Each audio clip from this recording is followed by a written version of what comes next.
죄송한데 자녀분이 의사인데 당연히 힘들죠. 아니 도와주지도 않는데 그게 무슨 상관이에요? 그럼 도와주지도 않는 아들놈 때문에 전 굶어 죽으라는 거예요? 그 뜻이 아니라 규정이 그런 거예요.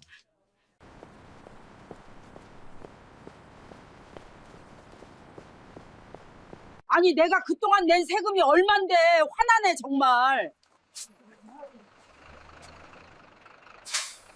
내가 그렇게 힘들게 아들놈 의사 만들어냈더니 며느리는 나한테 생활비도 안 주고 나쁜 것들. 안녕하세요. 뿌리 깊은 사연 이야기 DJ 김호입니다. 오늘도 여러분들의 삶을 재미있게 풀어서 소개해드리겠습니다.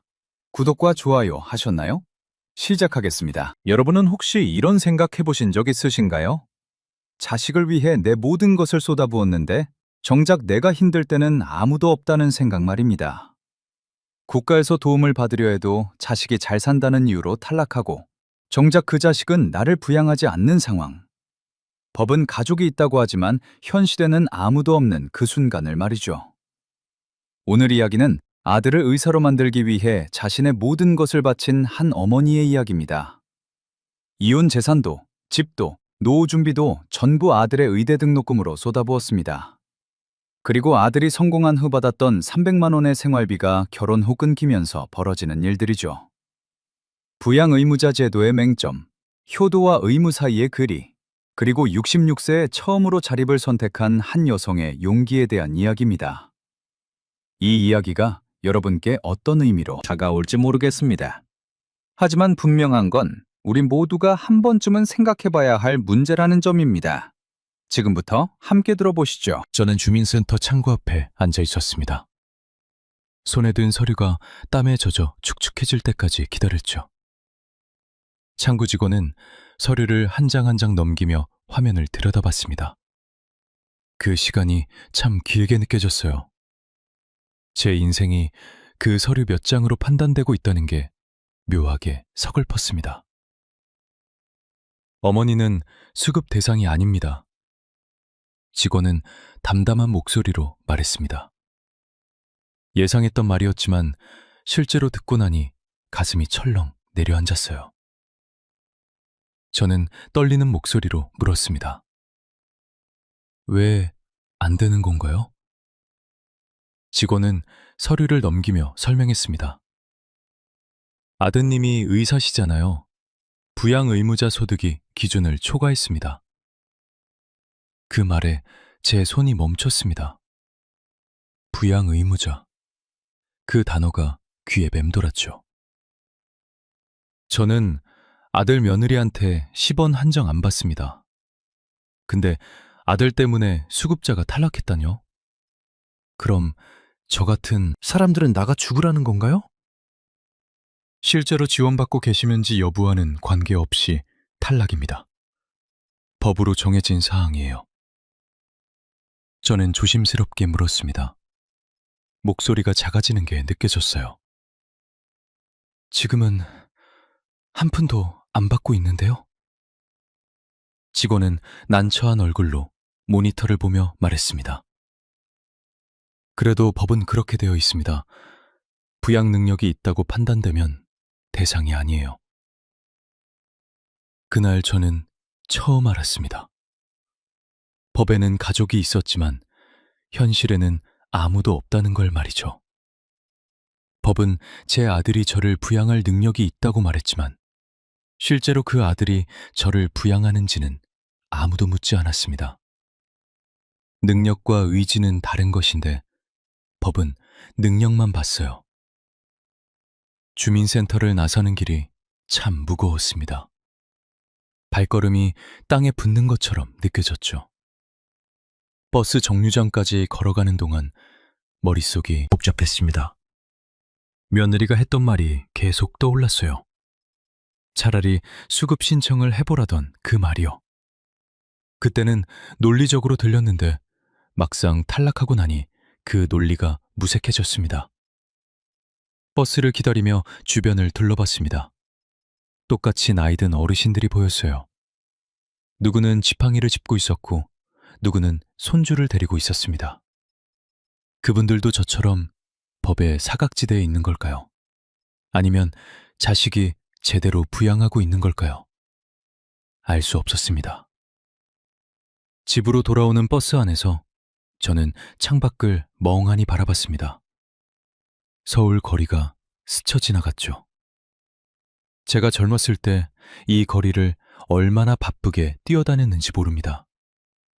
아들 학원을 알아보고 새벽같이 나가 아들 등하교를 시켰어요.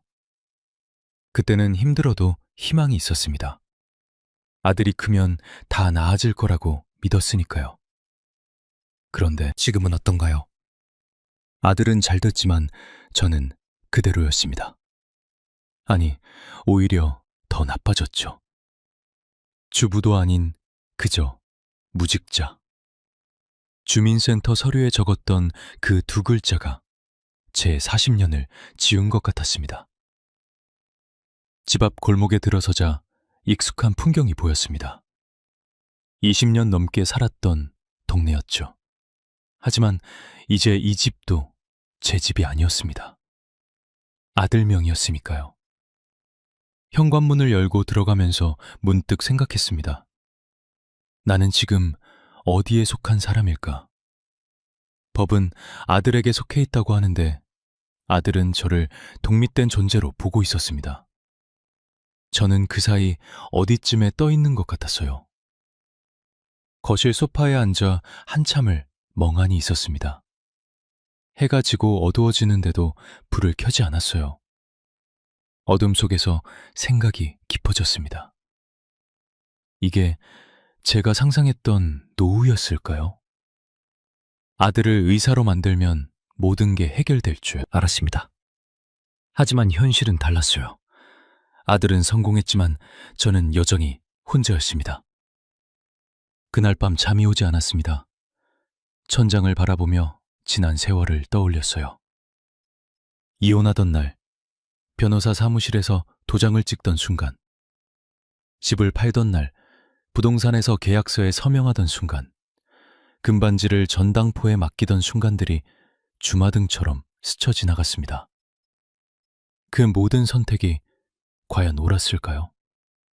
아니, 옳고 그름의 문제가 아니었습니다. 그냥 그렇게밖에 할 수 없었던 거죠.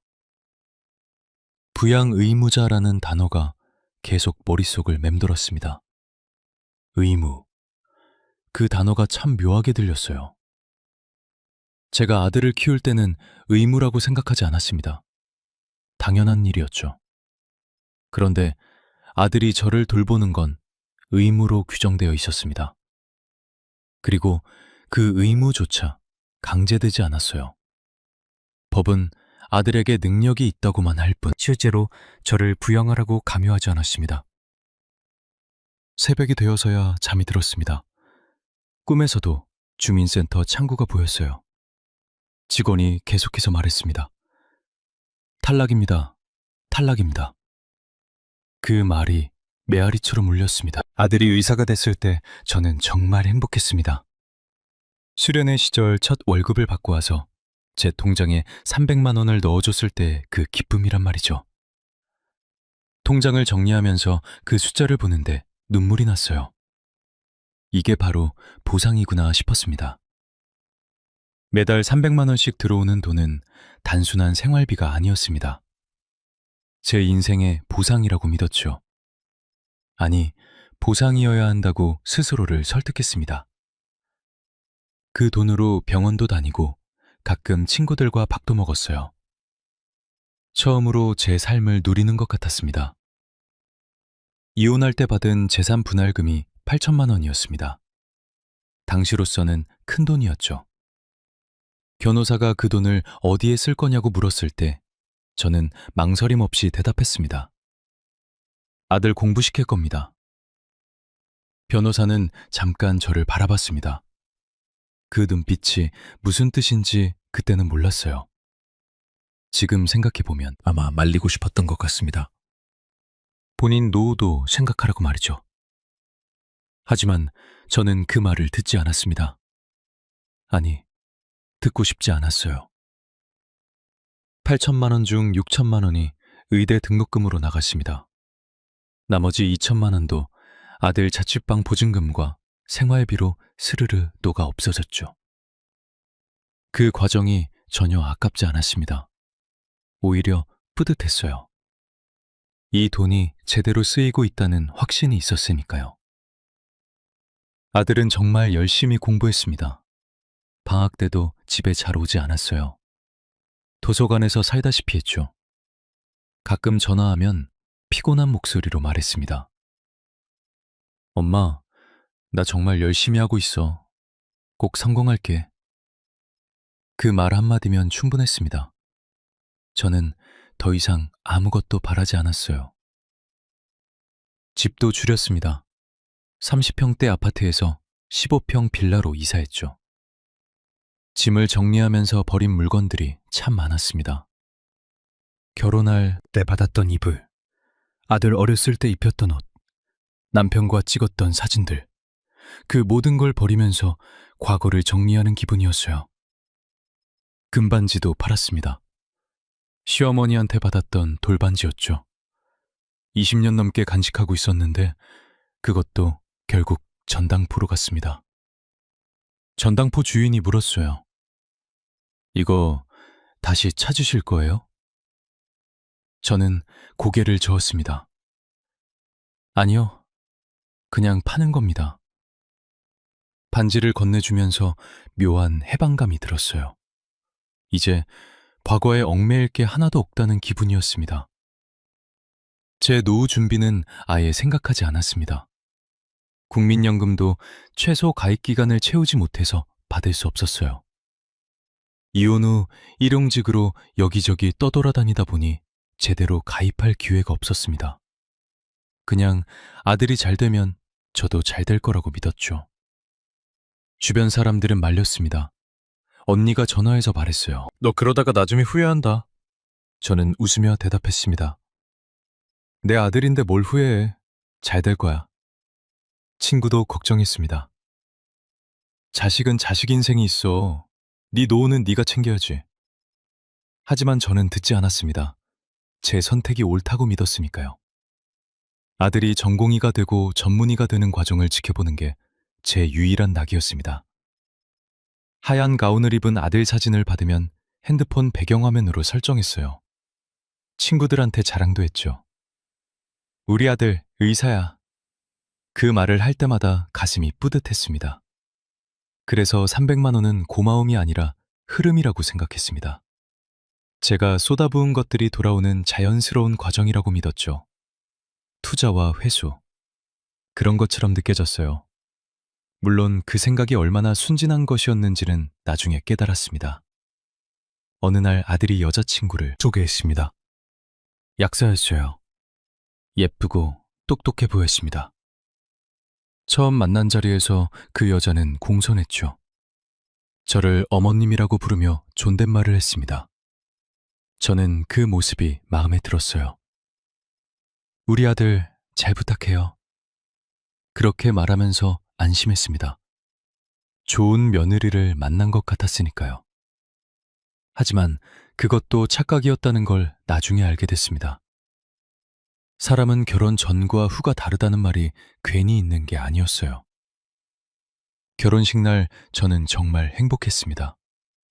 아들이 양복을 입고 신부 옆에 서 있는 모습을 보면서 울었어요. 이혼할 때부터 지금까지의 세월이 주마등처럼 지나갔습니다. 힘들었지만 후회는 없었어요. 아들이 이렇게 행복해 보이니까요. 하지만 그 행복은 오래가지 않았습니다. 결혼 후 상황이 조금씩 변하기 시작했으니까요. 300만 원은 점점 줄어들었고 마침내 끊어졌습니다. 그 과정이 참 빨랐어요. 불과 1년도 안 걸렸습니다. 결혼 후 몇 달 지나지 않아 아들에게서 전화가 왔습니다. 엄마, 다음 달부터 생활비를 좀 줄여야 할 것 같아. 저는 가슴이 철렁했지만 태연한 척했습니다. 그래? 얼마나? 200 정도만 드릴게. 지금 개원 준비하느라 목돈이 많이 들어가거든. 200만 원. 100만 원이 줄었지만 그래도 괜찮다고 생각했습니다. 200이면 충분히 살 수 있으니까요. 하지만 그것도 오래가지 않았습니다. 2달 후 또 전화가 왔어요. 엄마, 미안한데 이번 달부터 100만 원만 드릴게. 100만 원. 처음에 3분의 1이 됐습니다. 저는 아무 말도 하지 못했어요. 뭐라고 말해야 할지 몰랐습니다. 엄마, 아들이 조심스럽게 불렀습니다. 알았다. 그렇게 대답하는 게 고작이었어요. 전화를 끊고 나서 한참을 멍하니 앉아 있었습니다. 100만 원으로는 한 달을 살기 빠듯했어요. 병원비만 해도 한 달에 20만 원은 나갔으니까요. 고혈압약, 당뇨약, 관절약, 각종 비타민까지 나이가 드니 먹어야 할 약이 많았습니다. 그리고 어느 달부터 아예 연락이 끊겼습니다. 통장을 확인해도 입금이 없었어요.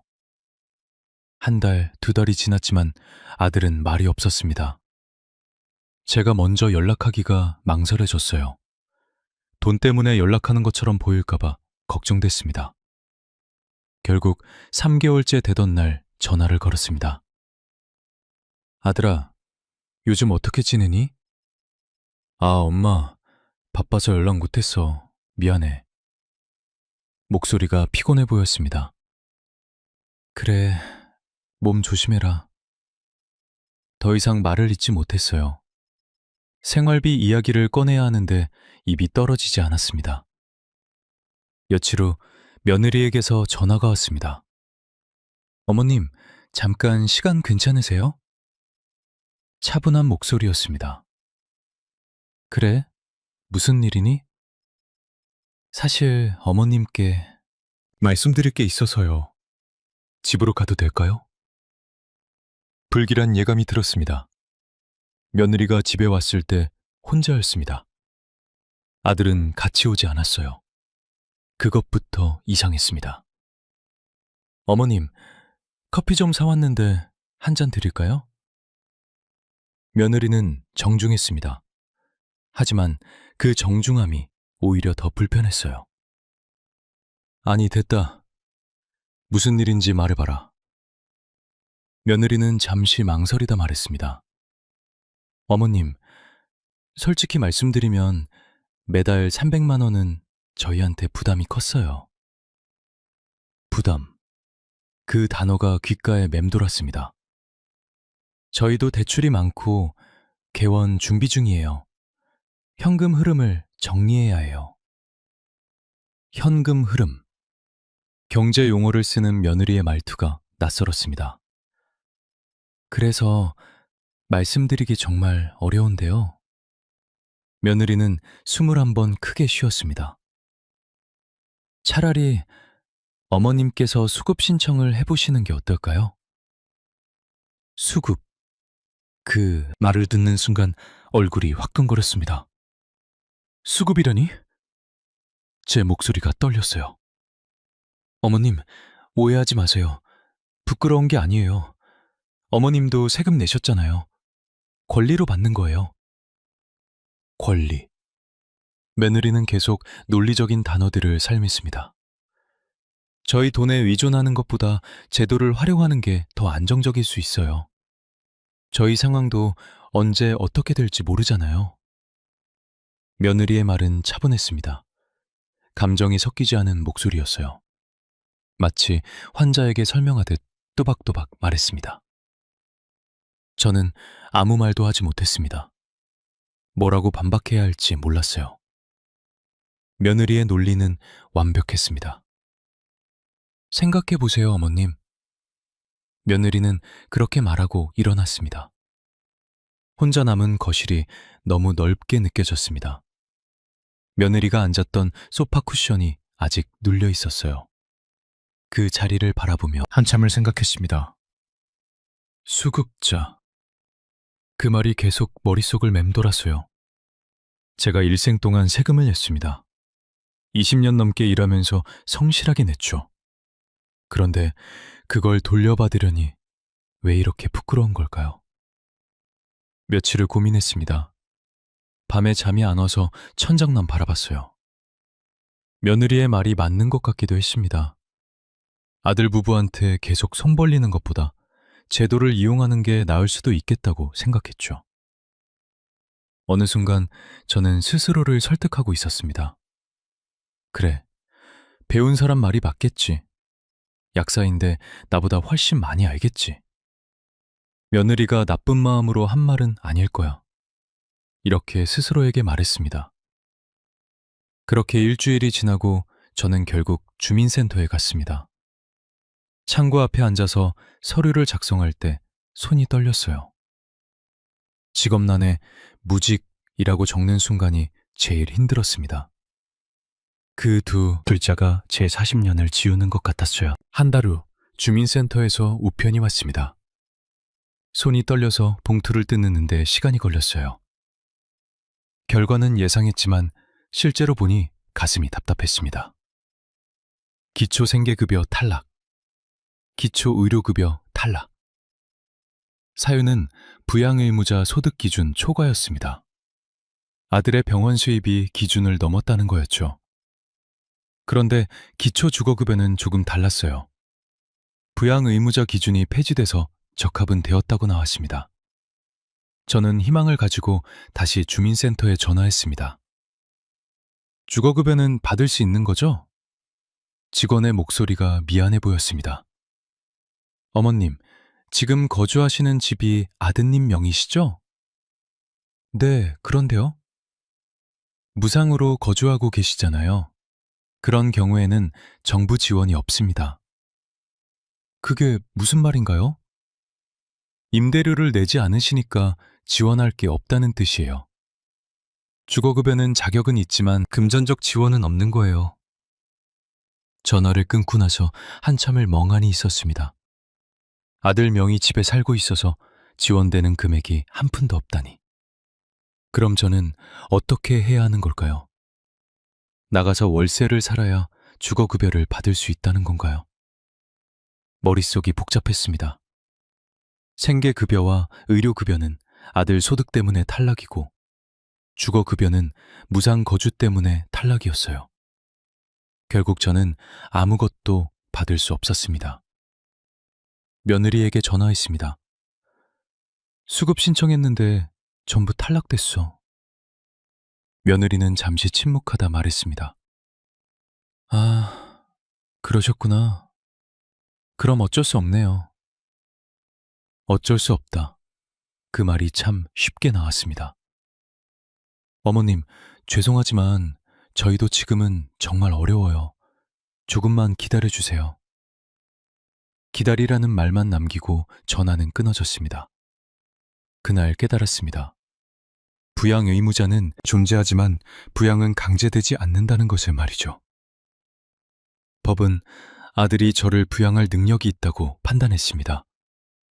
그래서 제가 국가 지원을 받을 수 없게 막았어요. 하지만 아들에게 실제로 저를 부양하라고 강요하지는 않았습니다. 도움은 없어도 지원은 막히는 구조였습니다.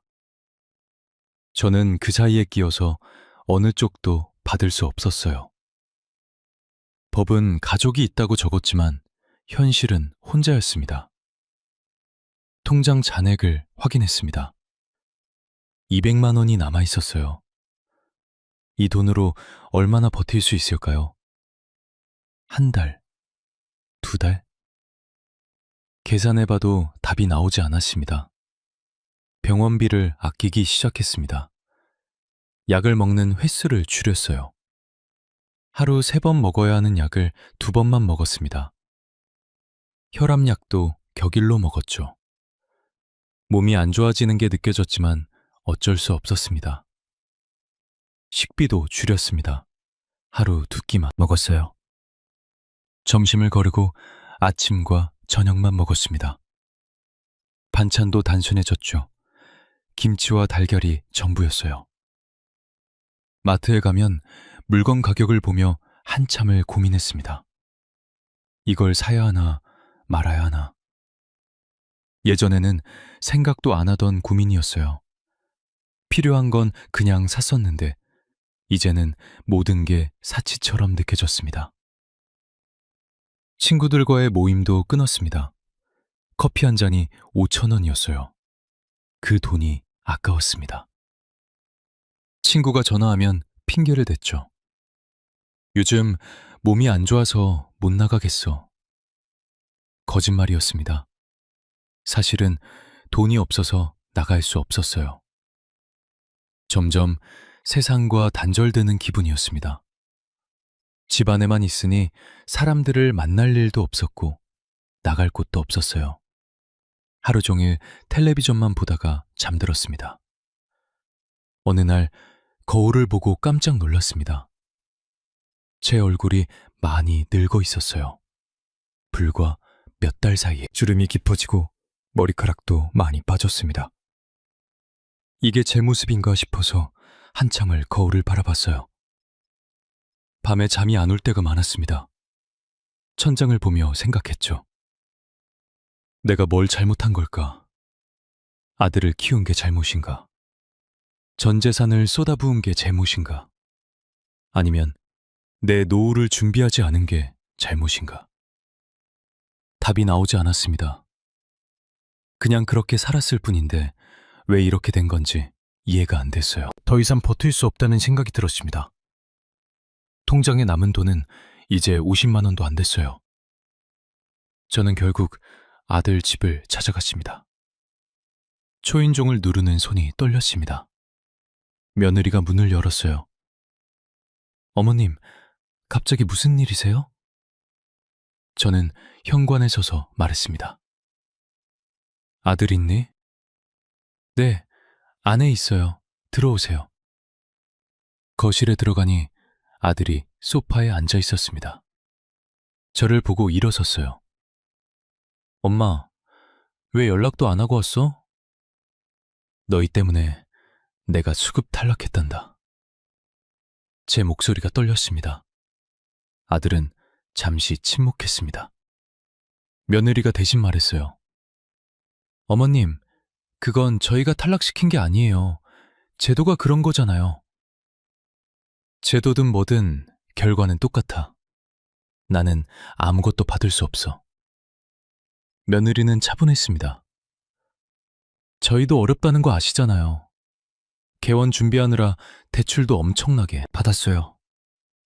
저는 아들을 똑바로 바라봤습니다. 나는 네가 의사들하고 집도 팔았다. 금반지도 팔았어. 이혼하면서 받은 돈 전부 네 등록금으로 썼단 말이다. 아들은 고개를 숙였습니다. 며느리가 끼어들었습니다. 어머님, 그건 계약이 아니잖아요. 계약. 그 단어에 심장이 내려앉았습니다. 부모가 자식 키운 건 의무고 자식이 부모 부양하는 건 선택이에요. 선택. 저는 숨이 막혔습니다. 어머님이 아드님한테 투자하신 건 어머님의 선택이었어요. 그걸 나중에 받으려고 하시면 안 되죠. 투자, 선택, 계약. 며느리는 모든 걸 경제 용어로 설명했습니다. 300만 원 드린 것도 형편 될 때 드린 거예요. 평생 약속한 적은 없잖아요. 그 순간 제 인생이 형편 좋을 대로 정리됐습니다. 며느리의 말은 논리적이었어요. 반박할 수 없는 논리였습니다. 하지만 그 논리가 제 가슴을 찢었습니다.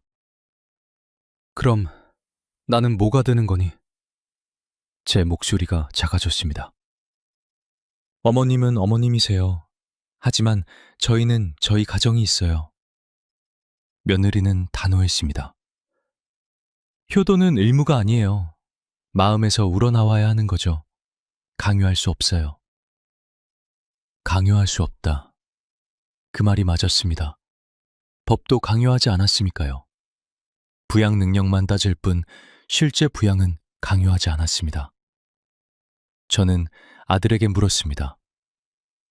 너는 어떻게 생각하니?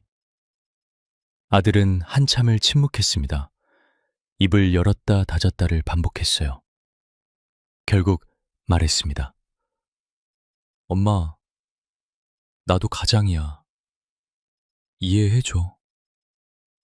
그 말은 저를 밖으로 밀어냈습니다. 가장. 그 단어 안에 저는 포함되지 않았어요.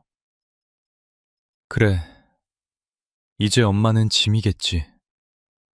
제 목소리가 비통했습니다. 며느리가 말했습니다. 짐이라고 한 적 없어요. 다만 저희도 책임이 많다는 거예요. 병원 대출도 갚아야 하고 나중에 아이 키워야 하고요.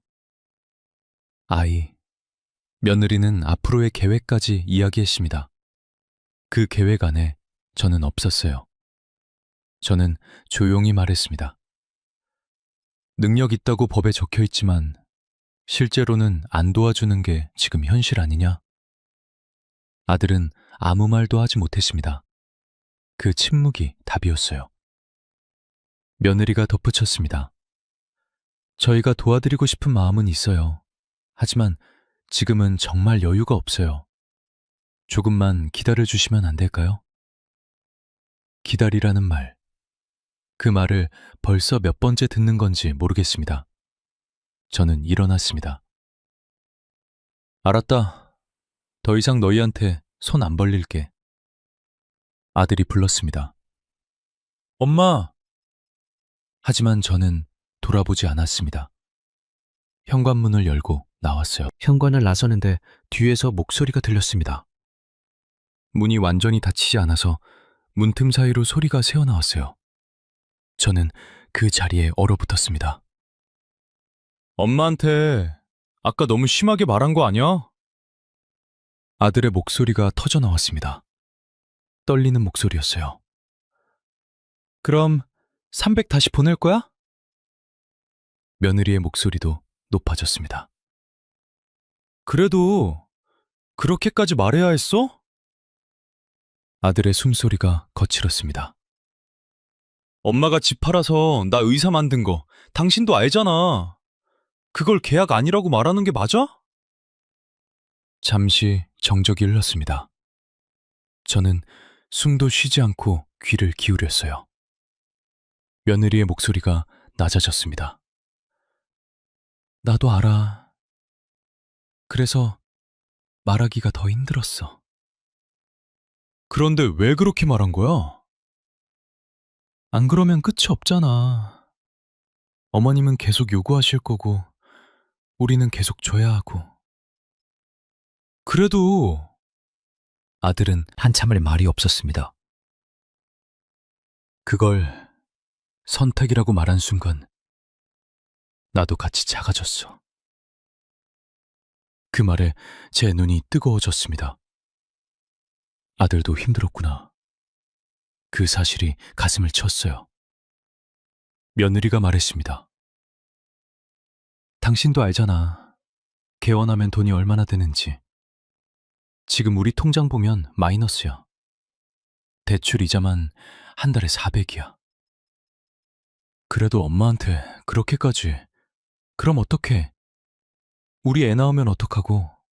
나는 그것까지 생각해야 한다고. 침묵이 길어졌습니다. 아들이 작은 목소리로 말했습니다. 나도 모르겠어. 뭐가 맞는 건지. 당신이 흔들리면 안 돼.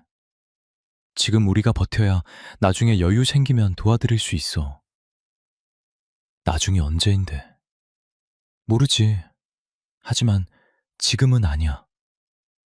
저는 조용히 그 자리를 떠났습니다. 계단을 내려가는데 다리에 힘이 없었어요. 난간을 붙잡고 한 계단씩 천천히 내려갔습니다. 아파트 단지를 걸으며 생각했습니다. 아들이 제 편이라는 것도 알았고 며느리도 어쩌지 못하는 현실이 있다는 것도 알았어요. 하지만 그 누구도 제 인생을 대신 살아주진 못한다는 것도 깨달았습니다. 벤치에 앉아 한참을 있었습니다. 어두워지는 하늘을 바라봤어요. 별이 하나둘 보이기 시작했습니다. 그날 밤 결심했습니다. 이제는 희생하지 않고 희생받지 않으며 스스로 살아보겠다고. 아들한테 기대지 않고 국가한테도 기대지 않고 제 힘으로 살아보겠다고요. 쉬운 결심은 아니었습니다. 66살에 새로 시작한다는 게 막막했어요. 하지만 다른 방법이 없었습니다. 이대로 있으면 무너질 것 같았으니까요. 집으로 돌아와 서랍을 뒤졌습니다. 오래된 구두를 찾았어요. 몇 년째 신지 않던 구두였습니다. 먼지를 털어내고 깠죠. 이 구두를 신고 매일부터 일자리를 찾아보기로 했습니다. 거울을 봤습니다. 지친 얼굴이 보였어요. 하지만 포기하고 싶지 않았습니다. 아직 제가 할 수 있는 일이 있을 거라고 믿었어요. 그날 밤은 잠이 잘 왔습니다. 오랜만에 푹 잤어요. 꿈에서 젊은 제 모습이 보였습니다. 아들을 업고 시장에 가던 모습, 새벽에 일어나 배달하던 모습. 그 시절에 저는 힘들었지만 당당했습니다. 내일부터 다시 그렇게 살아보려고 합니다. 다음 날 아침 일찍 일어났습니다. 오랜만에 화장도 했어요. 진하게 하진 않았지만 최소한의 예의는 갖추고 싶었습니다. 닦아둔 구두를 신었죠. 어디로 가야 할지 막막했습니다. 그냥 집 근처 상가를 돌아다니기로 했어요. 식당, 카페, 편의점. 사람 구한다는 문구가 보이면 들어가 보기로 했습니다. 첫 번째로 들어간 곳은 분식집이었습니다. 주인 아주머니가 카운터에서 저를 봤어요. 무슨 일이세요? 혹시 사람 필요하신가요? 나이가 어떻게 되세요? 66입니다. 주인 아주머니는 고개를 저었습니다. 아, 저희는 젊은 사람 찾거든요. 죄송해요. 두 번째 카페도 마찬가지였습니다. 나이를 말하자마자 거절당했어요. 세 번째, 네 번째, 거절이 계속됐습니다. 점심때가 되었습니다. 다리가 아팠지만 쉬고 싶지 않았어요. 조금 더 돌아다녔습니다. 골목 안쪽에 작은 식당이 보였습니다. 간판이 오래돼 보였어요. 주방 불빛이 유리문 너머로 보였습니다. 들어갈까, 그냥 갈까. 세 번쯤 망설이다 문을 두드렸습니다. 혹시 설거지라도 할 수 있을까요? 사장님은 저를 한번 위아래로 봤습니다. 50대 초반쯤 돼 보이는 여자분이었어요. 나이가 어떻게 되세요? 66입니다. 짧은 침묵이 흘렀습니다. 그 침묵이 너무 길어서 저는 벌써 거절당하는 기분이었어요. 해보시죠. 일단 오늘부터 한번 나와보세요. 그 세 글자가 그날 제 하루를 버티게 했습니다. 첫날은 정말 힘들었습니다. 점심시간에 손님이 몰려들면서 설거지가 밀렸어요. 뜨거운 물에 손이 익는 것 같았습니다. 허리도 끊어질 것 같았죠. 오후 3시쯤 되니 손이 퉁퉁 부어 있었습니다. 사장님이 연고를 건네줬어요. 손에 바르세요. 처음엔 다 그래요. 감사합니다. 저녁 장사가 끝나고 집에 돌아오니 8시였습니다. 현관문을 열고 들어가자마자 바닥에 주저앉았어요. 몸을 움직일 수가 없었습니다. 내가 왜 이러나? 그런 생각이 올라왔습니다. 66살에 남의 집 설거지를 하고 있다니. 이게 내 인생인가 싶었어요. 하지만 다음 날도 나갔습니다. 구두를 다시 신고 식당으로 갔죠. 사장님은 놀란 표정이었어요. 어제 많이 힘드셨을 텐데 또 오셨네요. 네, 할 수 있어요. 일주일이 지났습니다. 손은 여전히 부었지만 조금 익숙해졌어요. 접시를 씻는 속도도 빨라졌습니다. 사장님이 점심 식사를 챙겨줬어요. 같이 드세요. 혼자 먹기 그러니까. 된장찌개에 밥을 말아 먹었습니다.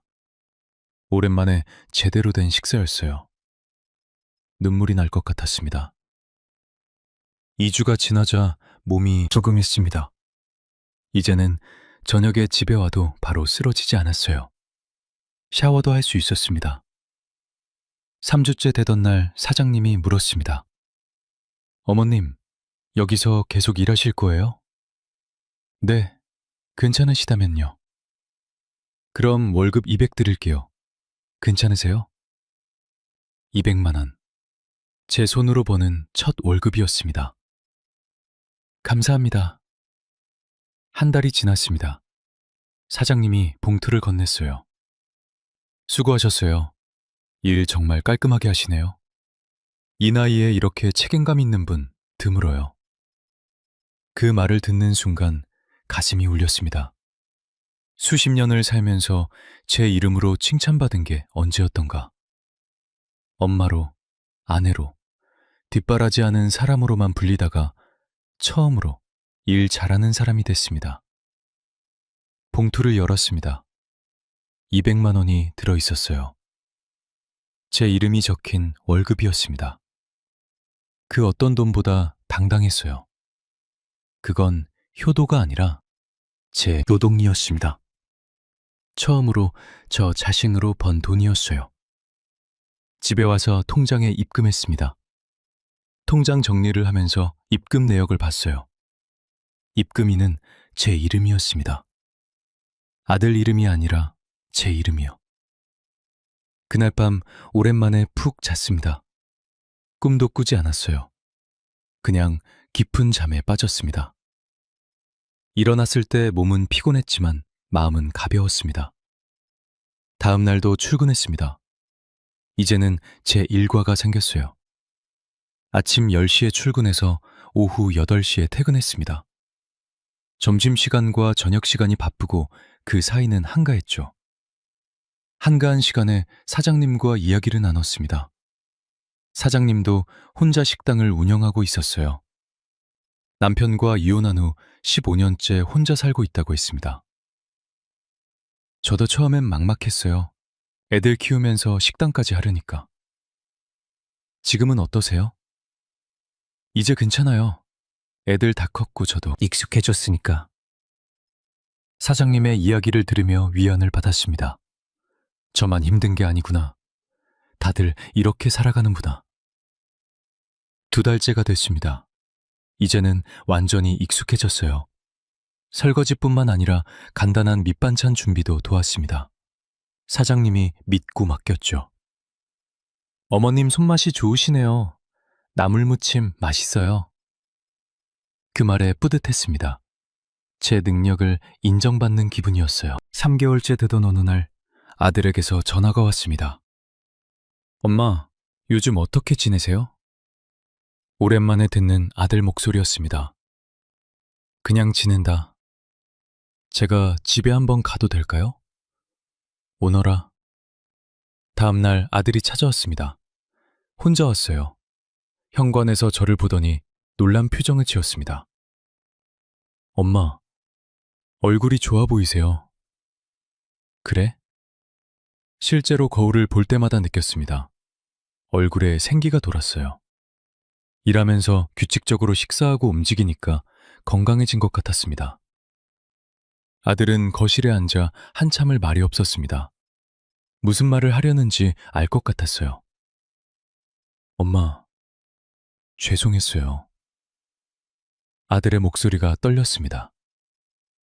지난번에 너무 심하게 말했어요. 생각해보니까 제가 잘못했어요.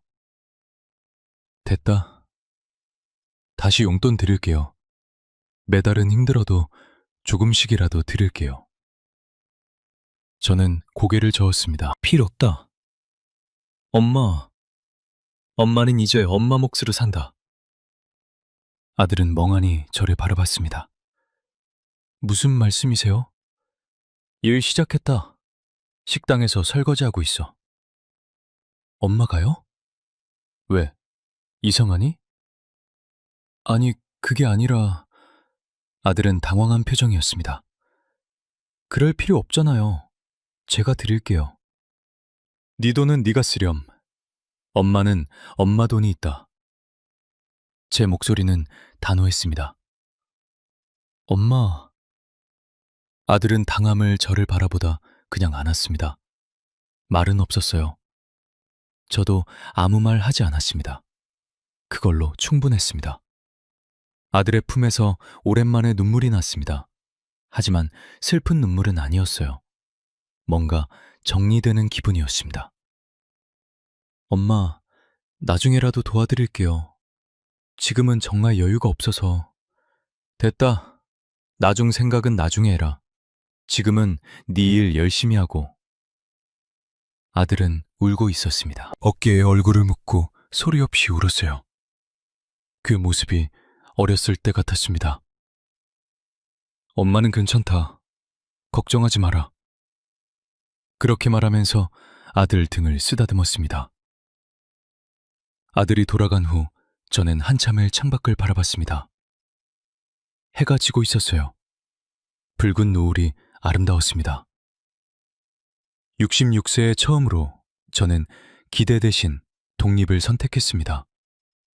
쉬운 선택은 아니었어요. 하지만 후회는 없었습니다. 효도는 계약이 아니라는 걸 이제는 압니다. 제가 아들을 키운 건 계약서를 쓴 게 아니었어요. 그냥 부모니까 당연히 한 일이었습니다. 아들도 마찬가지입니다. 저를 부양하는 건 계약이 아니라 마음에서 우러나와야 하는 거죠.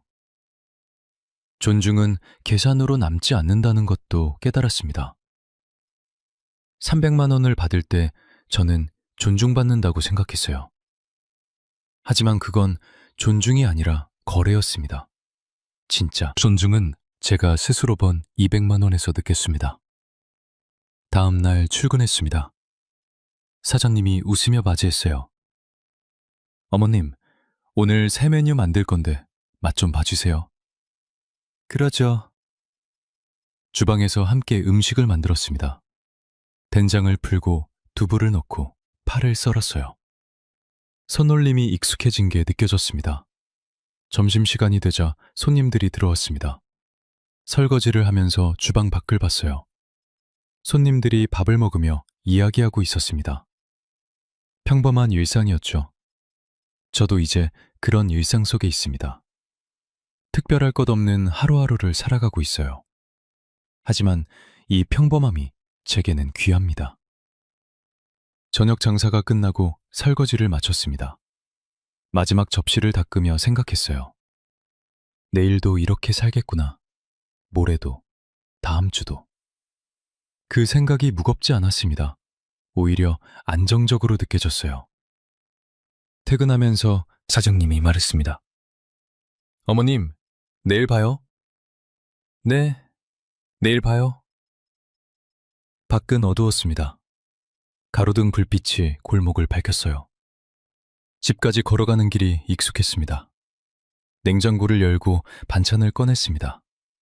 사장님이 싸준 반찬이었어요. 밥을 해서 상을 차렸습니다. 혼자 밥을 먹으면서 텔레비전을 봤습니다. 뉴스가 나왔어요. 부양 의무자 제도 개선에 대한 보도였습니다. 저와 같은 처지의 사람들이 많다는 내용이었죠. 뉴스를 보며 생각했습니다. 제도가 개선되면 좋겠지만 그것만으로는 부족합니다. 진짜 필요한 건 가족 간의 이해와 존중이니까요. 밥을 다 먹고 설거지를 했습니다. 집에서도 설거지를 하네요. 웃음이 났습니다.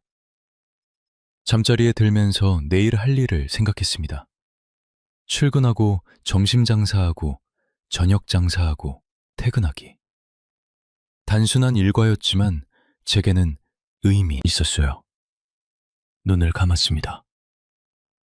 어둠 속에서 아들 얼굴이 떠올랐어요. 울먹이던 모습이 생각났습니다. 괜찮다고 다시 한번 말해주고 싶었어요. 하지만 전화하지 않았습니다. 아들도 제 마음을 알 겁니다. 말하지 않아도 통하는 게 가족이니까요. 잠이 들었습니다. 편안한 잠이었어요. 꿈에서 제가 웃고 있었습니다. 식당 주방에서 설거지를 하며 웃고 있는 제 모습이었죠. 그 꿈이 현실이 됐습니다. 이제 저는 제 인생을 살고 있습니다. 누구를 위한 삶이 아니라 저를 위한 삶을요. 부양일무자 제도의 맹점 때문에 힘들었지만 오히려 그것이 제게 독립을 선물했습니다. 탈락했기에 자립할 수 있었어요. 법은 저를 보호하지 못했습니다. 하지만 제가 저를 지켰습니다. 66의 나이에 처음으로 스스로 서는 법을 배웠죠. 이제는 압니다. 효도는 강요할 수 없고 부양은 선택이라는 걸. 하지만 존중은 주고받을 수 있다는 것도 알았습니다. 아들과의 관계도 변했습니다. 더 이상 주고받는 관계가 아니에요. 각자의 삶을 사는 독립된 개인들이 서로를 존중하는 관계가 됐습니다. 며느리를 원망하지 않습니다. 며느리도 자기 가정을 지키려 했을 뿐이니까요. 계약이라는 말은 냉정했지만 틀린 말은 아니었어요. 다만 앞으로는 서로 부담 주지 않고 살아가면 좋겠습니다.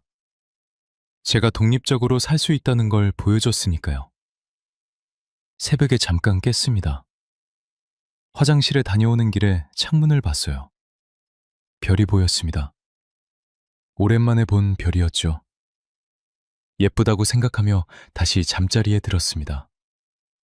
내일도 좋은 하루가 되겠구나 하는 기대를 안고요. 여러분, 뿌리 깊은 사연 이야기 재미있게 들으셨나요? 오늘 이야기는 모두 끝났습니다. 이야기를 듣다가 느꼈던 여러분들의 생각과 주변에 이와 같은 비슷한 이야기를 들으셨다면 주저하지 마시고 댓글 남겨주세요. 제가 직접 댓글 달아드리겠습니다. 오늘 하루도 시청해주셔서 감사합니다. 근데 진짜 22살이 맞아요?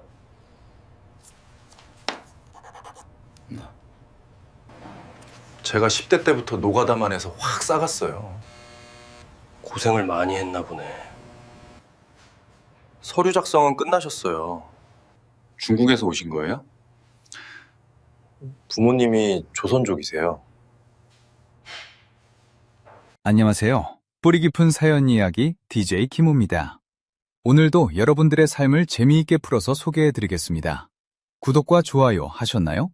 시작하겠습니다. 여러분은 혹시 이런 생각 해보신 적 있으신가요? 한 달에 150만 원씩 나오는 실업급여.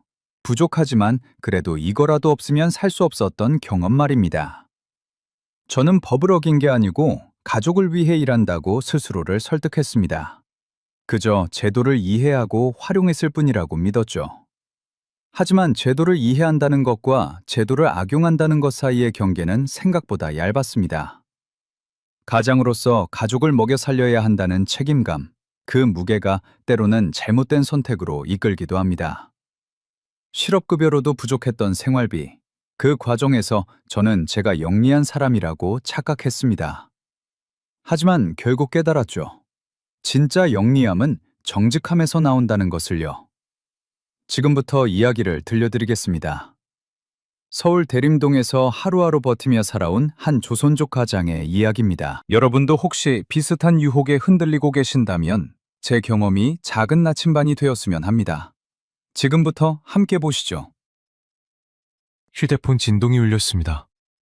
아침 9시 대림동 반지하방에서 눈을 뜨자마자 확인한 문자였죠. 실업급여 입금 완료. 저는 입금 문자를 보며 깊게 숨을 들이마셨습니다. 이번 달도 버틸 수 있겠구나. 그런 안도감이 먼저 밀려왔어요. 창문으로 새어 들어오는 희미한 아침 햇살이 천장에 곰팡이 자국을 비쳤습니다. 저는 그 얼룩을 보면서도 괜찮다고, 견딜만하다고 스스로에게 말했죠. 적어도 이달 월세 40만 원은 낼 수 있으니까요. 나머지는 전기세, 수도세, 가스비를 내고 생활비로 사용을 합니다. 저는 이용수, 올해 49입니다. 중국 연변에서 태어나 너무 가난한 삶이 싫어서 한국으로 넘어왔고 건설 현장에서 일용직으로 일한 지 20년이 넘었어요. 젊었을 때는 힘도 좋고 성실하다는 소리 많이 들었습니다. 하지만 세월이 흐르면서 몸은 예전 같지 않았고 일거리도 들쭉날쭉했죠. 아내 지휘라는 마트에서 단기 알바를 합니다. 하루 4시간씩 일하면 한 달에 90만 원 정도 벌어옵니다. 그게 우리 가족의 전부예요. 저와 아내, 그리고 대학 휴학 중인 아들 유아기까지 셋이서 매달 이 150만 원 안팎으로 살아갑니다. 저는 핸드폰을 내려놓고 부엌으로 나갔습니다. 아내는 벌써 일어나서 아침밥을 준비하고 있었어요. 김치 몇 조각과 함께 상에 올려진 라면 한 그릇이 우리의 아침 식사였습니다. 저는 숟가락을 대면서도 입금 문자 생각이 머릿속을 떠나지 않았죠. 실업급여를 받은 지 3달째입니다. 이전 현장에서 작업 반장하고 마찰이 너무 심해서 준공을 못하고 나왔거든요. 전에는 일자리를 못 구해서 실업급여를 받기 시작했어요. 하지만 건설 현장에서 일하면서 받던 월급에 비하면 턱없이 부족했습니다. 월세, 공과금, 식비까지 내고 나면 남는 게 없었거든요. 아내가 조용히 말했습니다. 이번 달도 빠듯하겠네. 저는 고개를 끄덕였습니다. 맞아요. 늘 빠듯했죠. 아내는 계속 말했어요. 당신 정말 일자리 못 구하겠어? 3달째잖아. 저는 아침밥을 먹으며 대답했습니다. 찾고 있어. 근데 마음에 드는 데가 없네. 거짓말이었습니다. 일자리는 있었어요. 하지만 실업급여를 받는 동안 제대로 된 일을 하면 급여가 끊기니까요. 그래서 저는 구직 활동만 하는 척 했습니다. 형식적으로 이력서를 넣고 떨어지거나 연락이 안 오면 그게 증거가 되는 거죠. 하지만 대학생 자녀를 둔 저희 식구가 살기에는 정말 부족했습니다. 아들 유아기도 현재는 대학을 휴학했지만 언젠가는 복학해야 해요. 학비도 모아야 하고 생활비도 더 필요하고요.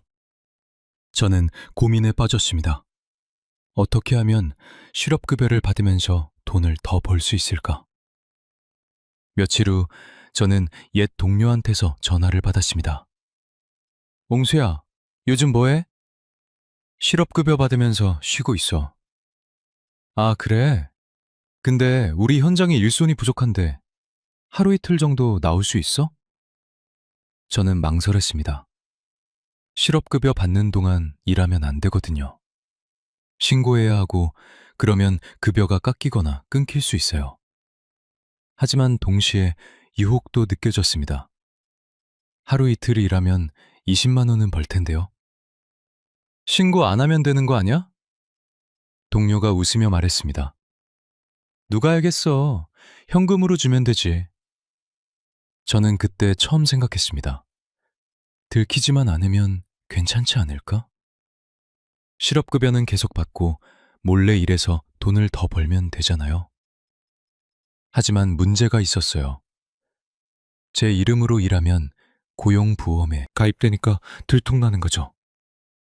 그날 밤 저는 잠을 이루지 못했습니다. 머릿속으로 계산을 했어요. 실업급여에 일해서 버는 돈까지 합치면 조금만 일해도 예전처럼 한 달에 400만 원은 넘게 벌게 될 겁니다. 그러면 조금은 여유가 생기겠죠. 하지만 어떻게 들키지 않고 일할 수 있을까? 다음날 아침 저는 아들 유아기를 봤습니다. 22살 청년이 대학도 제대로 못 다니고 아르바이트나 하면서 사는 모습을 볼 때마다 가슴이 무너졌어요. 저는 더 나은 아버지가 되고 싶었습니다. 적어도 밥은 굶기지 않는 아버지 말이죠. 그리고 그때 떠올랐습니다. 아들 명의로 일하면 어떨까? 유아기는 대학생이니까 고용보험 가입이 되어도 제 실업급여랑은 상관없을 거예요. 저는 그 생각에 혼자 고개를 끄덕였습니다. 그래, 이 방법이면 되겠구나. 하지만 동시에 불안했습니다. 이게 정말 괜찮은 걸까? 법을 어기는 건 아닐까? 저는 인터넷을 검색했어요. 실업급여 받으면서 일하면 부정수급이라고 나왔습니다. 적발되면 수급액의 5배를 환수당한다고요. 그런데 이 세상에 얼마나 많은 사람들이 살고 있는데 설마 권리일까요? 저는 핸드폰을 내려놓았습니다. 부정수급의 5배. 그 돈을 어떻게 갚아요? 저는 두려워졌습니다. 하지만 또 다른 생각이 들었어요. 들키지만 않으면 되잖아. 조심스럽게 하면 아무도 모를 거야. 저는 그렇게 스스로를 설득했습니다. 가족을 위해서라고, 생존을 위해서라고요. 저는 거울을 봤습니다. 49살 남자의 얼굴이 비쳤죠. 주름이 깊어지고 흰머리가 드러나고 눈가에는 피로가 서려 있었습니다. 하지만 저는 그 얼굴에 대고 말했어요. 너는 가장이다. 가족을 지켜야 한다. 이 정도 선택은 필요하다. 그날부터 저는 새로운 계획을 세우기 시작했습니다. 아들 명의로 일하는 거예요. 현장에 나가서 일은 제가 하고 서류상으로만 유아기가 일하는 걸로 하는 겁니다. 급여는 유아기 통장으로 들어오겠지만 어차피 저희 가족 돈이니까 상관없었어요. 저는 그게 영리한 선택이라고 믿었습니다. 법의 허점을 이용하는 거죠. 실업급여 제도는 본인이 일하는 걸 감시하는 거니까 다른 사람 명의로 일하면 모를 거예요. 완벽한 계획처럼 보였습니다. 아내한테 말했습니다. 여보, 나 일 좀 하려고. 아내가 놀라며 물었어요. 실업급여는? 그건 계속 받고 유아기 명의로 일할 거야. 아내는 잠시 침묵했습니다. 그리고 조용히 말했죠. 그게 되겠어? 왜 안 돼?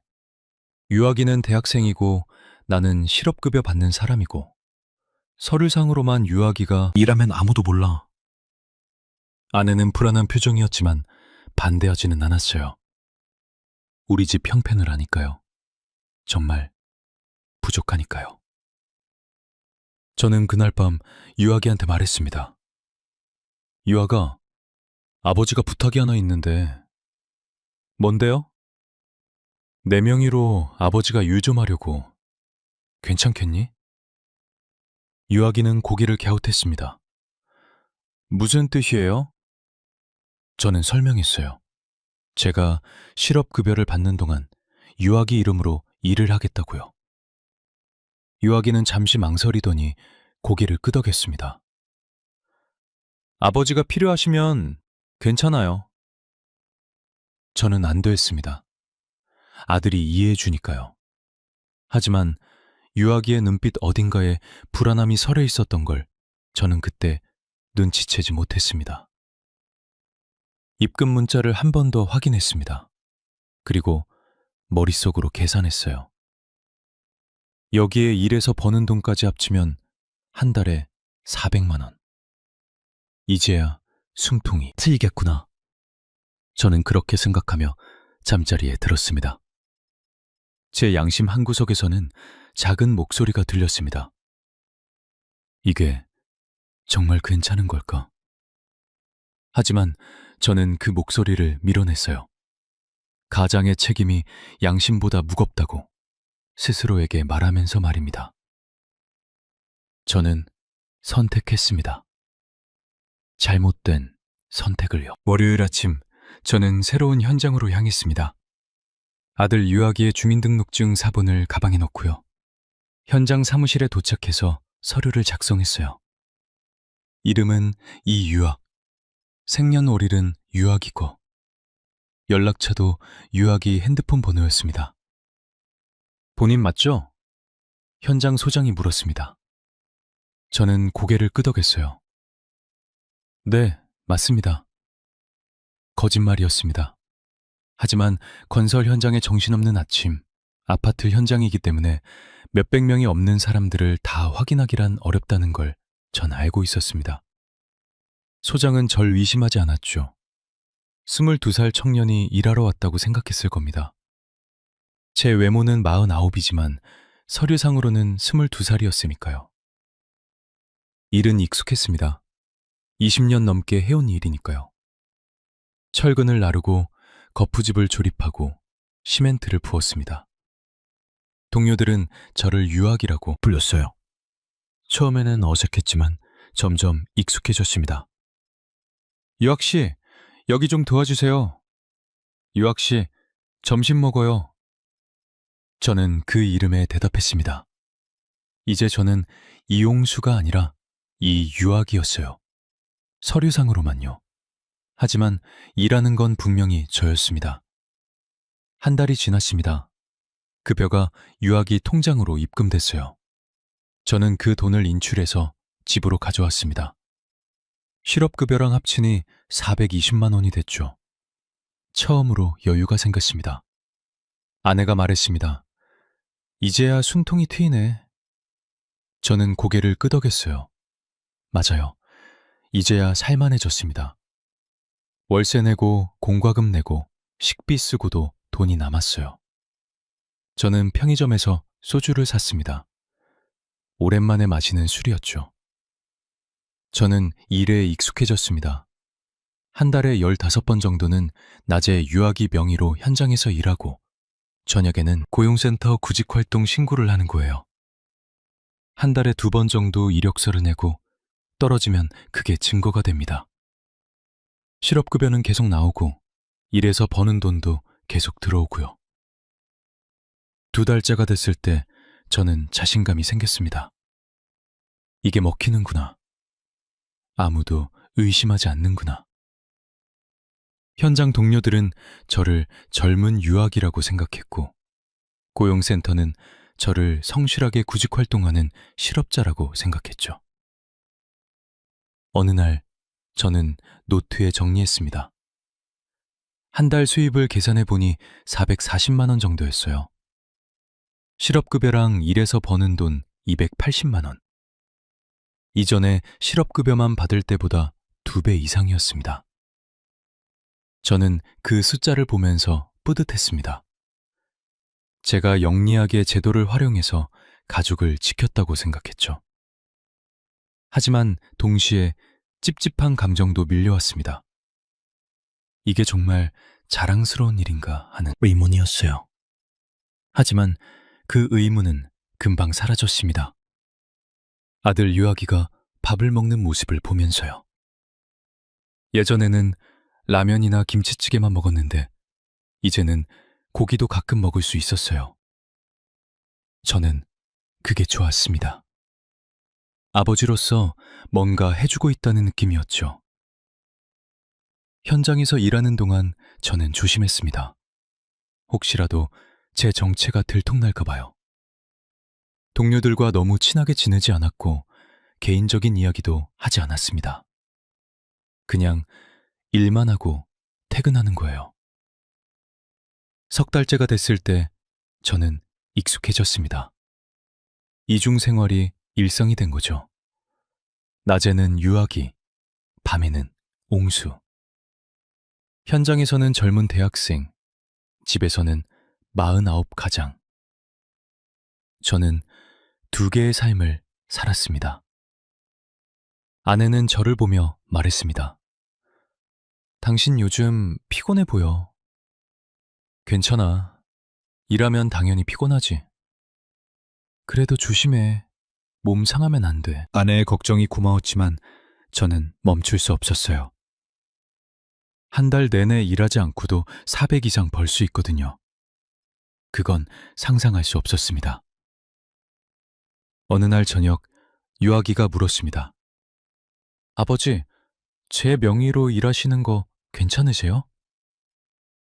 저는 텔레비전을 보다가 고개를 돌렸어요. 왜? 뭐 문제 있어? 아니요, 그냥 괜찮으신가 해서요. 유아기의 눈빛이 불안해 보였습니다. 하지만 저는 대수롭지 않게 넘겼어요. 괜찮아. 네가 걱정할 필요 없어. 유아기는 더 말하지 않았습니다. 저는 그게 동의라고 생각했죠. 하지만 아들의 침묵 속에 담긴 불편함을 저는 눈치채지 못했습니다. 넉 달째 저는 점점 더 대담해졌습니다. 처음에는 들킬까봐 전전긍긍했는데 이제는 여유가 생겼어요. 아무도 의심하지 않으니까요. 저는 완벽한 이중생활을 하고 있다고 믿었습니다. 하지만 세상에 완벽한 범죄는 없습니다. 작은 틈새는 반드시 생기게 되어 있어요. 저는 그걸 몰랐습니다. 아니, 알고 싶지 않았던 거죠. 편안한 거짓 속에서 살고 싶었으니까요. 어느 날 급여 명세서를 확인하는데 제 손이 떨렸습니다. 이유학이라는 이름이 적혀 있었어요. 제 이름이 아닌 아들의 이름. 그 순간 저는 깨달았습니다. 이게 정말 잘못된 거라는 걸요. 하지만 이미 너무 깊이 들어왔습니다. 되돌아갈 수 없었어요. 저는 명세서를 가방에 넣고 현장으로 갔습니다. 오늘도 일해야 했으니까요. 유아기로서 말입니다. 49살 옹수는 집 어딘가에 숨겨두고 아들 유아기의 가면을 쓰고요. 그렇게 저는 하루하루를 버텼습니다. 5달째가 됐습니다. 저는 현장 생활에 완전히 적응했어요. 동료들과도 어느 정도 친해졌고 일도 익숙해졌습니다. 이제는 유학이라는 이름에 자연스럽게 대답할 정도였죠. 점심시간 한바식당은 늘 북적했습니다. 노동자들이 모여서 밥을 먹고 담소를 나누는 공간이에요. 저는 김치찌개와 밥을 받아들고 빈자리에 앉았습니다. 평소처럼 조용히 먹으려고요. 그런데 식당 입구에서 익숙한 얼굴이 들어왔습니다. 저는 숟가락을 떨어뜨릴 뻔했어요. 박철수였습니다. 5년 전 같은 현장에서 일했던 동료였죠. 제 나이 또래의 목수였어요. 박철수는 식당을 둘러보다가 저와 눈이 마주쳤습니다. 저는 재빨리 고개를 숙였어요. 들키면 안 돼. 박철수는 저를 옹수로 알고 있으니까요. 만약 제가 여기 있다는 걸 알면 왜 유학이 명의로 일하는지 의심할 겁니다. 하지만 박철수는 제 쪽으로 걸어왔습니다. 어? 옹수 아니야? 저는 고개를 저었습니다. 아니에요. 잘못 보셨을 겁니다. 박철수는 눈을 가늘게 뜨고 저를 쳐다봤어요. 목소리도 똑같은데 옹수 맞잖아. 나야, 철수요. 주변 사람들이 저희를 쳐다보기 시작했습니다. 저는 당황했어요. 어떻게 빠져나가야 할까? 머릿속이 하얘졌습니다. 저는 땀이 나기 시작했습니다. 한바식당 안의 공기가 무거워졌어요. 다른 동료들도 귀를 기울이고 있었습니다. 죄송하지만 저는 이유학입니다. 착각하신 것 같아요. 박철수는 고개를 갸웃하더니 갑자기 뭔가 떠올린 듯 말했습니다. 잠깐, 옹수 아들 이름이 유학이었지? 설마. 그 순간 저는 얼어붙었습니다. 박철수가 눈치챈 겁니다. 제가 아들 명의로 일하고 있다는 걸요. 저는 박철수의 눈을 피할 수 없었어요. 박철수는 낮은 목소리로 말했습니다. 야, 나 좀 따라와봐. 저는 어쩔 수 없이 일어났습니다. 박철수를 따라 식당 밖으로 나갔죠. 담배를 피우는 공간이었어요. 박철수는 담배에 불을 붙이며 물었습니다. 너 지금 아들 명의로 일하는 거야? 저는 대답하지 못했습니다. 침묵이 대답이었죠. 박철수는 한숨을 쉬었어요. 왜 그래? 무슨 일 있어? 저는 고개를 숙였습니다. 실업급여 받고 있어서. 박철수는 고개를 끄덕였습니다. 이해한다는 듯이요. 아, 그래서 아들 명의로 일하는 거구나. 들키면 안 되니까. 철수야, 부탁이야. 아무한테도 말하지 마. 박철수는 담배 연기를 길게 내뿜었습니다. 야, 이거 부정수급이야. 적발되면 큰일 나. 알아. 근데 달리 방법이 없었어. 실업급여만으로는 살 수가 없더라고. 박철수는 저를 오래 쳐다봤습니다. 눈빛이 복잡했어요. 동정과 실망이 섞인 표정이었죠.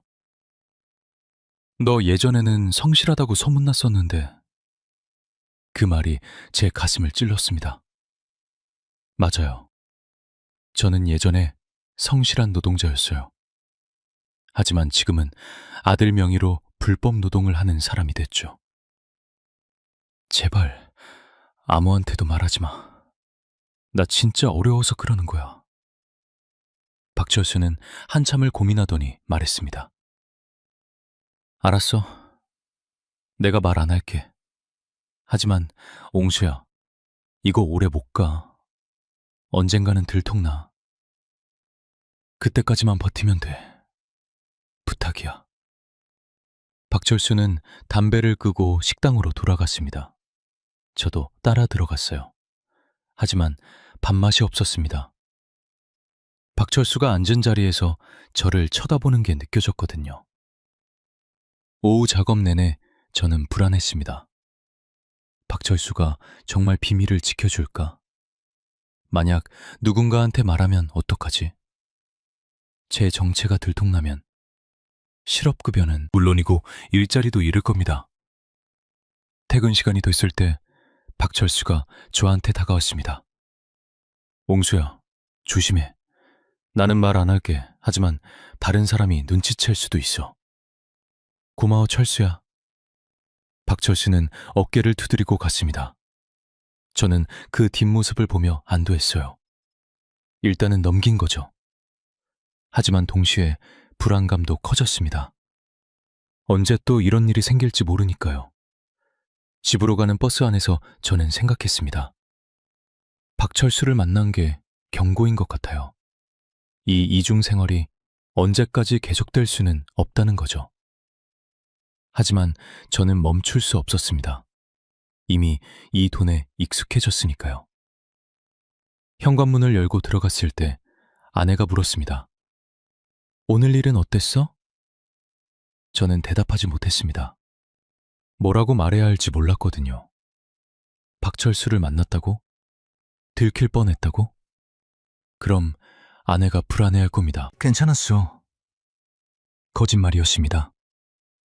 하나의 거짓말이 또 다른 거짓말을 낳았어요. 저는 점점 더 깊은 수렁에 빠져들고 있었습니다. 그날 밤 잠자리에 들었지만 잠이 오지 않았습니다. 박철수의 얼굴이 계속 떠올랐어요. 그 복잡한 눈빛, 실망한 표정. 저는 친구의 눈에 어떻게 비쳤을까요? 아마도 한심한 사람으로 보였겠죠. 저는 천장을 바라보며 중얼거렸습니다.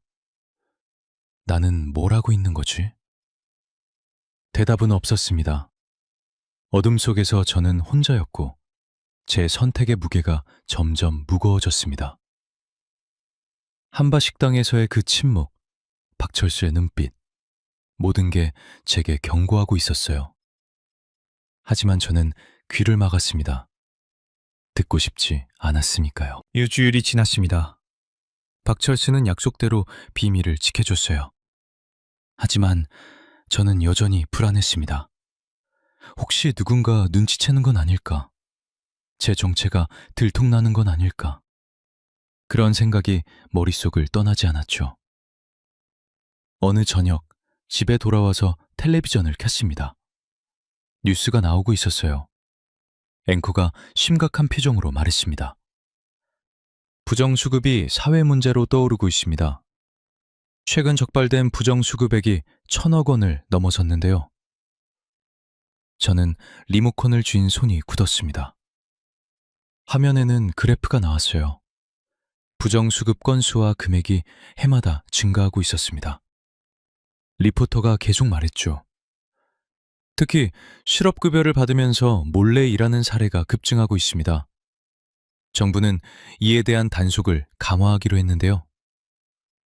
제 심장이 빨리 뛰기 시작했습니다. 그건 정확히 제 경우였어요. 실업급여 받으면서 몰래 일하는 것. 화면에는 적발 사례가 나왔습니다. 한 40대 남성이 타인 명의로 일하다가 적발됐다고 해요. 적발될 경우 수급액의 5배를 환수하며 형사처벌까지 받을 수 있습니다. 저는 숨이 막혔습니다. 5배요? 지금까지 받은 실업급여가 800만 원 정도니까 환수액은 4천만 원입니다. 형사처벌까지요? 저는 범죄자가 될 수도 있다는 거예요? 뉴스는 계속됐습니다. 고용센터에서 정밀 조사를 한다고 의심 사례를 전수조사한다고 했어요. 빅데이터를 활용해서 부정수급 패턴을 찾아낸다고도 했습니다. 저는 텔레비전을 끄고 앉아 있었습니다. 머리가 복잡했어요. 빅데이터요?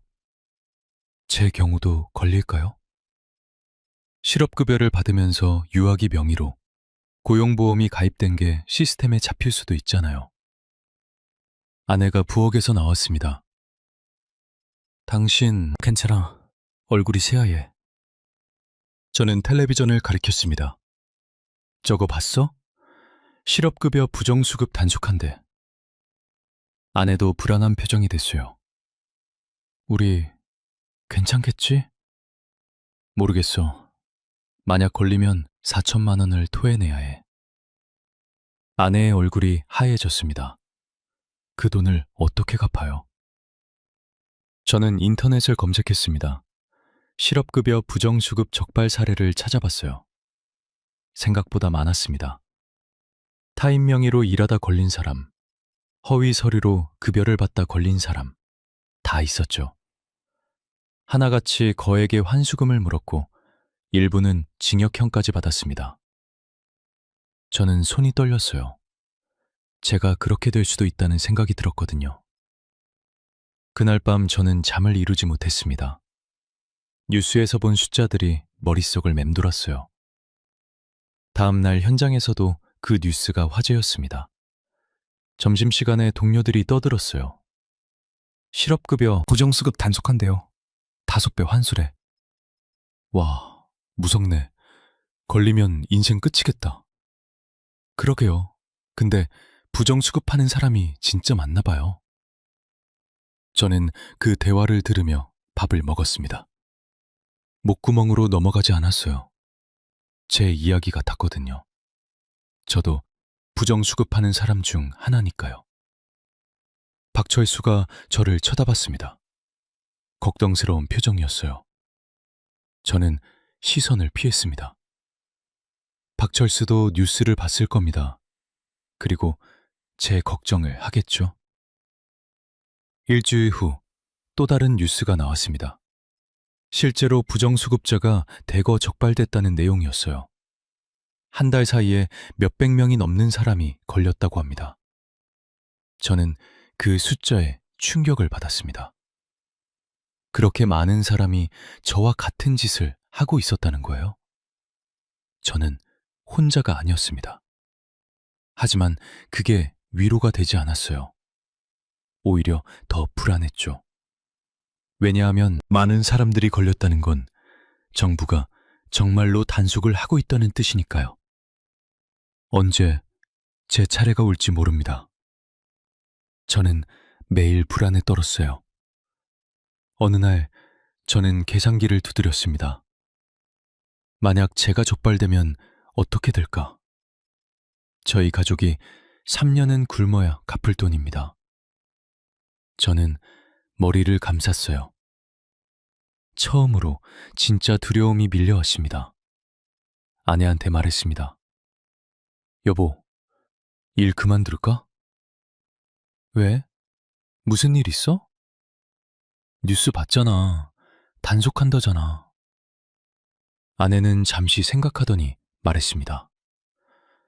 아직 안 걸렸잖아. 조금만 더 하자. 돈 좀 모으고. 저는 고개를 끄덕였습니다. 하지만 마음이 편하지 않았어요. 뉴스에서 본 숫자들이 계속 저를 쫓아왔거든요. 밤마다 악몽을 꿨습니다. 고용센터에서 조사관이 와서 저를 체포하는 꿈이었어요. 환수금 고지서가 날아오는 꿈도 꿨죠. 저는 식은땀을 흘리며 깼습니다. 어느 날 저는 거울을 봤습니다. 제 얼굴이 낯설게 느껴졌어요. 주름이 더 깊어진 것 같고 눈빛이 흔들리고 있었습니다. 저는 거울 속 제 자신에게 물었습니다. 너는 정말 괜찮은 거냐? 대답은 없었습니다. 거울은 그저 제 초라한 모습만 비춰줄 뿐이었죠. 숫자가 저를 쫓아왔습니다. 4천만 원. 그 숫자들이 악몽처럼 저를 따라다녔어요. 저는 이제 도망칠 곳이 없다는 걸 알았습니다. 언젠가는 들통날 겁니다. 누군가 신고할 수도 있죠. 시간 문제일 뿐이었습니다. 주말이었습니다. 저는 집에서 텔레비전을 보고 있었어요.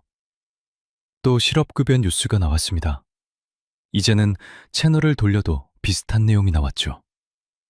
정부에서 부정수급 신고 포상금을 올린다고, 제보자에게 최대 1,000만 원을 준다고 했습니다. 아들 유아기가 방에서 나왔습니다. 평소에는 거의 말이 없는 아이인데 오늘은 제 옆에 앉더니 텔레비전을 봤어요.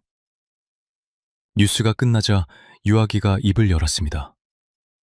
아버지, 우리 이야기 같네요. 저는 깜짝 놀랐습니다. 하지만 유아기가 직접 말하니까 당황스러웠어요. 무슨 소리야? 아버지, 지금 실업급여 받으면서 제 명의로 일하고 계시잖아요. 저는 할 말을 잃었습니다. 유아기는 차분하게 말을 이었어요. 저도 알아요. 아버지가 왜 그러시는지. 우리 집이 어렵다는 것도 알고요. 하지만 아버지, 이건 아닌 것 같아요. 가슴이 뜨끔했습니다. 하지만 저는 방어적으로 대답했어요.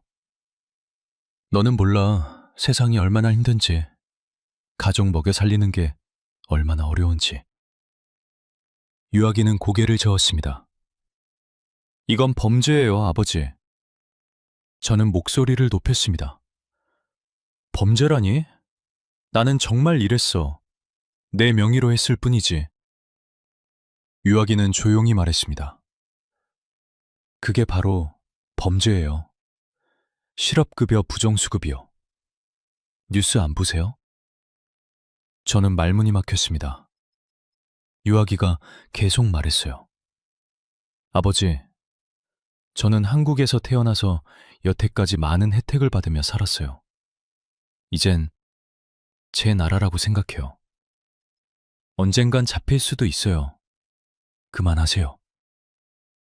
그 말이 제 심장을 찔렀습니다. 중국이 내 조국이고 한국은 살기 위해 이용하는 나라라고 생각했는데 제 아들은 한국을 조국이라고 생각하고 있었습니다. 22살 청년이 한 말이라고는 믿기지 않을 정도로 무거운 말이었어요. 저는 대꾸하지 못하고 있었는데 유아기가 더 말했습니다. 아버지, 한국은 공짜 나라 아니에요. 힘들어도 정직하게 사는 나라예요. 저는 그 말에 할 말을 잃었습니다. 아들이 저를 꾸짖고 있었어요. 22살 아들이 49 아버지를 가르치고 있었습니다. 저는 부끄러웠어요. 유아기는 일어나서 방으로 들어갔습니다. 저는 혼자 남았죠.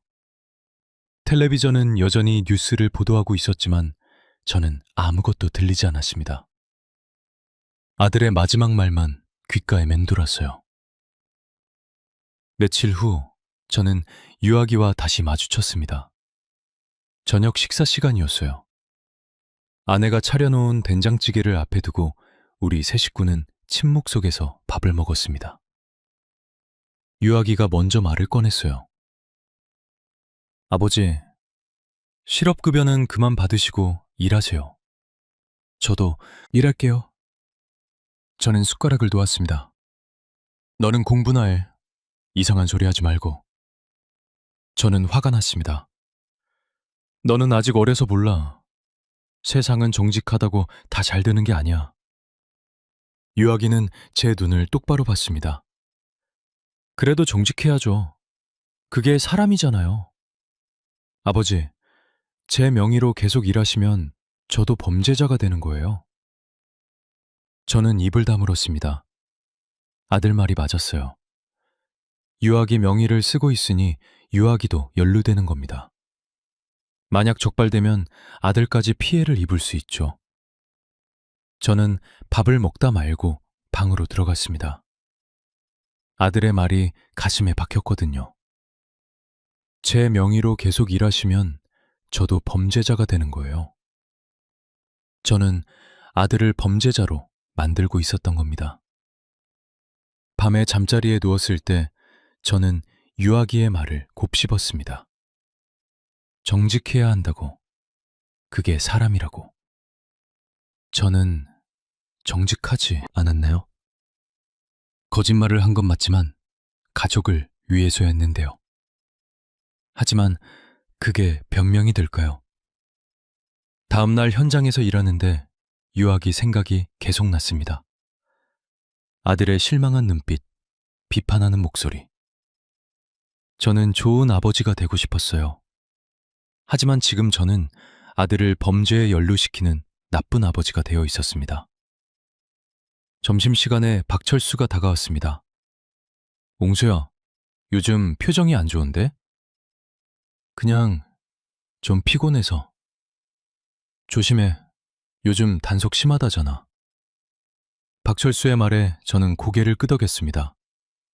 조심하고 있어요. 하지만 아무리 조심해도 언젠가는 들통날 겁니다. 이 생활은 오래 갈 수 없어요. 퇴근 후 집으로 돌아오는 게 저는 편의점에 들렀습니다. 소주를 사려고요. 계산대에서 돈을 내는데 유아기 얼굴이 떠올랐어요. 아들의 실망한 표정이요. 저는 소주를 내려놓았습니다. 그리고 편의점은 나왔죠. 술로 잊으려고 해도 소용없었어요. 진실은 변하지 않으니까요. 저는 부정수급을 하고 있고 아들을 범죄에 연루시키고 있습니다. 집에 도착했을 때 유아기가 공부하고 있었습니다. 저는 아들의 뒷모습을 봤어요. 좁은 책상에서 형광등 아래 고개를 숙이고 있는 모습이었습니다. 대학도 제대로 못 다니고 아버지 때문에 범죄자가 될 위험까지 있는 아들이었죠. 저는 그때 깨달았습니다. 제가 정말 지켜야 할 건 실업급여가 아니라 아들의 미래라는 걸요. 하지만 저는 그걸 망치고 있었습니다. 아들의 이름에 범죄 기록이 남을 수도 있는데 말이에요. 그날 밤 저는 결심했습니다. 이 생활을 멈춰야겠다고요. 하지만 어떻게 멈추죠? 실업급여도 끊기고 일도 그만두면 우리 가족은 뭘 먹고 살아요? 저는 갈림길에서 있었습니다. 월요일 아침이었습니다. 저는 현장으로 가기 전에 핸드폰을 확인했어요. 부재중 전화가 5통 있었습니다. 모두 같은 번호였죠. 문자도 와 있었어요. 고용센터입니다. 이용수님, 실업급여 관련 확인사항이 있어 연락드렸습니다. 회신 부탁드립니다. 제 손이 떨렸습니다. 고용센터요? 왜 고용센터에서 연락이 올까요? 저는 심장이 두근거리는 걸 느꼈어요. 들켰구나. 신고당한 거구나. 그런 생각이 머릿속을 스쳤습니다. 저는 전화를 걸었습니다. 신호음이 3번 울리고 상담원이 받았어요. 고용센터입니다. 저 이용수인데요. 문자 받고 전화드렸습니다. 아, 네. 확인했습니다. 이용수님, 실업급여 수급 중 취업사실 확인건으로 연락드렸습니다. 제 머리가 하얘졌습니다. 취업사실이요? 들킨 겁니다. 완전히 들킨 거예요. 잠시 통화 가능하신가요? 네, 괜찮습니다. 제보가 들어왔습니다. 이용수님께서 실업급여를 받으면서 타인 명의로 현장에서 근무하고 계시다는 내용인데요. 사실인가요? 저는 숨이 막혔습니다. 제보요? 누가 신고한 거죠? 박철수? 아니면 다른 누군가? 저는 대답하지 못했어요. 이용수님?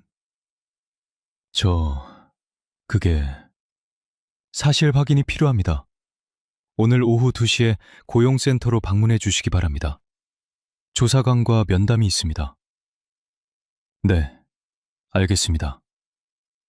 전화를 끊고 나서 저는 주저앉았습니다. 다리에 힘이 풀렸어요. 신고당했습니다. 누군가 저를 신고한 거예요. 제 이중 생활이 들통난 겁니다. 현장에 갈 수 없었습니다. 오늘 오후에 고용센터에 가야 하니까요. 저는 반장한테 전화했어요.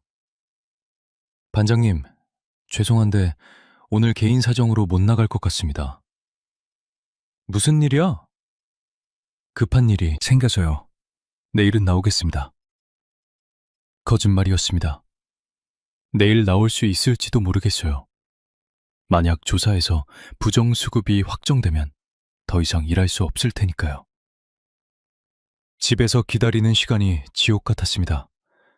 시계를 보며 초조하게 기다렸어요. 누가 신고했을까? 그 생각만 머릿속을 맴돌았습니다. 오후 1시 반, 저는 고용센터로 향했습니다.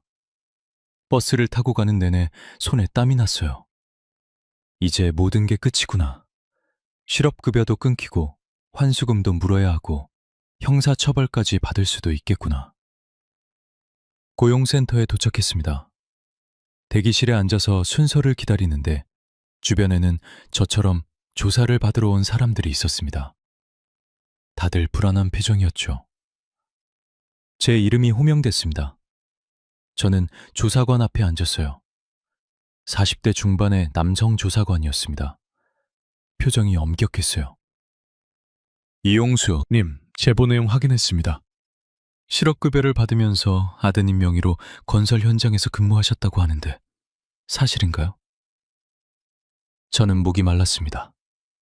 물을 한 모금 마셨어요. 솔직하게 말씀해 주세요. 사실 확인만 하면 됩니다. 저는 잠시 망설였습니다. 거짓말을 할까요? 아니면 사실대로 말할까요? 하지만 이미 증거가 있을 겁니다. 유아기 명의로 고용보험 가입된 기록이 있을 테니까요. 네, 맞습니다. 조사관은 고개를 끄덕였습니다. 예상했다는 듯이요. 언제부터 언제까지 하셨나요? 5개월 정도 했습니다. 그 기간 동안 실업급여는 계속 받으셨고요? 네. 조사관은 서류를 넘기며 말했습니다. 이것은 명백한 부정수급입니다. 실업급여법 위반이고 사문서 위조에도 해당할 수 있습니다. 제 머리가 하얘졌습니다. 사문서 위조요? 범죄가 하나가 아니라는 거예요.